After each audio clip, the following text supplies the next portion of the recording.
नमस्ते. आज आपल्या समेत पिलीव जिल्हा परिषदेचे सदस्य श्री चंद्रकांत ज्ञानेश्वर जाधव आहेत. आपण त्यांच्याकडून जाणून घेऊया की नेमकं आता या मतदारसंघामध्ये ते काय त्यांच्या भावना आहेत याची. नमस्ते. नमस्ते. मला सांगा, तुम्हाला आता जिल्हा परिषदमध्ये निवडून दिले, तुमच्या काय भावना आहेत त्या मतदारसंघासाठी? मला माळशिरस तालुक्याचे कर्तव्यदक्ष आमदार रामभाऊजी सातपुते साहेब यांनी पिलीव जिल्हा परिषद गटातून मला उमेदवारी दिली.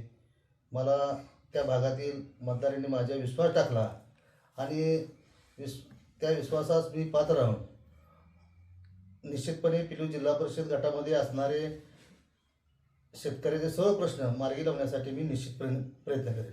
आता ह्या जिल्हा परिषद मधल्या सभापती पदांच्या निवडी होणार आहेत, त्याबद्दल आपलं काय? माळशिरस तालुक्यात प्रस्थापितांच्या विरोधात तालुक्याचे कर्तव्यदक्ष आमदार रामभाऊजी सातपुते साहेब यांनी मोठा लढा उभारलेला आहे आणि या लढा जर टिकवून राहायचा असेल, या लढ्याला जर ताकद मिळवायची असेल, तर आता ज्या आपल्या सोलापूरला सभापतीपदाच्या ज्या निवडी होणार आहेत, या निवडी सभापतीपदासाठी आपल्या जिल्ह्याचे पालकमंत्री जयभाऊजी गोरे आणि माजी खासदार रणजितसिंह नाईक निंबाळकर यांनी आपल्या संस्कृताईंना सभापतीपद द्यावं.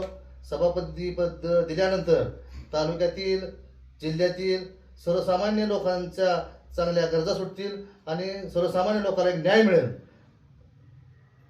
अशी आपली भावना आहे. अशी माझी वैयक्तिक अशी भावना आहे.